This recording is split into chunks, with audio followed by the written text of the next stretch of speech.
अस्सलाम वालेकुम। आज का टॉपिक है burden of proving fact specially with knowledge. अब इसका रेलिवेंट लॉ जो है आर्टिकल 122 कानून शहादत यानी QSO है, और इसका क्रॉस रेफरेंस से मुराद है कि इसके साथ आपने इन आर्टिकल्स को भी पढ़ लेना है। जैसे आर्टिकल 117 मैंने लिखा है, 118 है, और इसके साथ एक आर्टिकल 190 भी आपने देख लेना है। उसके बाद है क्रॉस रेफरेंस CNSA का, ये सेक्शन 29 है। क्रॉस रेफरेंस का मतलब होता है कि तकरीबन यही जो है ना, जिस तरह का मेन सेक्शन है उसकी ही तरह का लुबे लबाब उस सेक्शन में होता है। तो ये क्रॉस रेफरेंस आपको बहुत मददगार साबित होते हैं।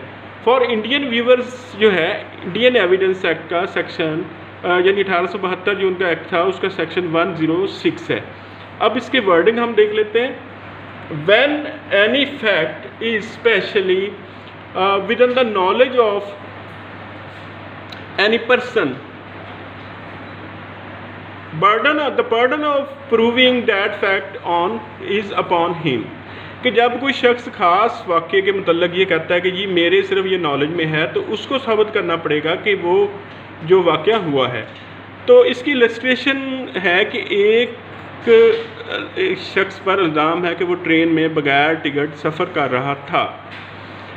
अब बारे सबूत जो है, बर्डन ऑफ प्रूफ जो है, वो उस शख्स पर होगा कि वो साबित करे कि वो ट्रेन में टिकट लेकर सफ़र कर रहा था। ये वाली जो इलस्ट्रेशन है ना, ये ASJ CA एग्ज़ाम में भी प्रपोजिशन बेस्ड सवाल बनाकर कई दफ़ा आ चुकी है। अब दूसरा ये है कि मिसाल के तौर पर एक शख्स पर इल्ज़ाम था कि उसने फंदा लगाकर अपनी बीवी को कत्ल किया। अब वो शख्स ये कहता है कि मैं जब कमरे में गया तो मेरी बीवी ने फंदा लगाकर खुदकुशी की हुई थी। तो अब बारे सबूत उस शख्स पर होगा कि वो साबित करे कि उसकी बीवी ने खुदकुशी की। मनशियात के मुकदमा में अगर इस्तिगासा ये साबित कर दे कि गाड़ी जो मुल्ज़म चला रहा था उसमें मनशियात थी, बारे सबूत अब सेक्शन जो है CNSA 29 और आर्टिकल 122 के तहत मुल्ज़म पर होगा कि वो साबित करे कि उसे मालूम नहीं था कि गाड़ी में मनशियात मौजूद थी। अगर कोई शख्स अदालत में कोई ख़ास फैक्ट को साबित करने के लिए मुकदमा लेकर आए, तो आर्टिकल 117, 119 और 122 जो है आर्टिकल कानून शहादत के तहत उसको साबित करना पड़ेगा कि जो है वो वाक़या जो है वो वाक़ई हुआ है। अगर वो ये साबित करने में नाकाम रहे तो अदालत उसके ख़िलाफ़ प्रज्यूम करेगी कि ऐसा कोई वाक़या नहीं है। अब इस पर मैं जो है कुछ लैंडमार्क जजमेंट्स लेकर आया हूँ कि 2015 SCMR 397, 2017 PCR LJ 1435 कराची, और उसके बाद जो है 2006 PND कराची 497 और 1992 SCMR 1715 है।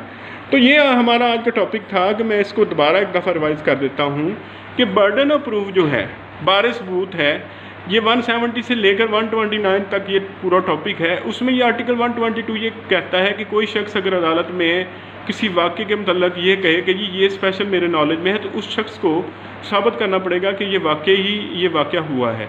और इसी तरह अगर किसी शख्स पर कोई इल्ज़ाम है तो वो उसके जवाब में कहता है कि नहीं ये वाक़या ऐसे नहीं हुआ था, मेरे नॉलेज के मुताबिक ये मेरा जो मैं ये कहता हूँ इस तरह वाक़या हुआ था, तो बर्डन ऑफ प्रूफ उस पर शिफ्ट हो जाएगा।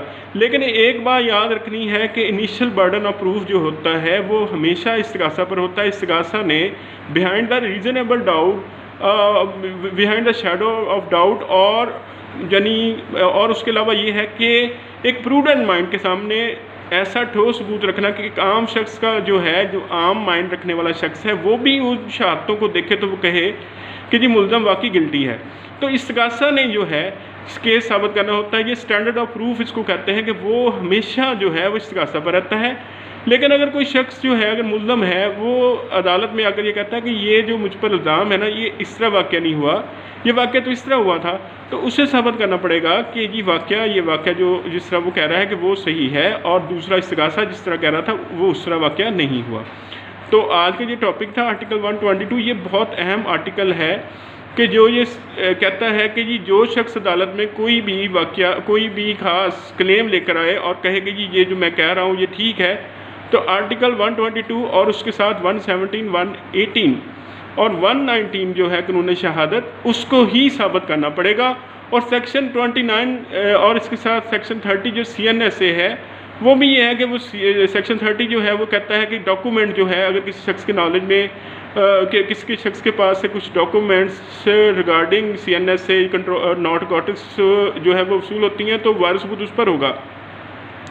सेक्शन 29 भी यही कहता है, लेकिन इनिशियल बर्डन ऑफ प्रूफ जो है वो हमेशा इस्तिगासे पर रहता है। इस्तिगासा ने behind the shadow of doubt उसको साबित करना पड़ेगा।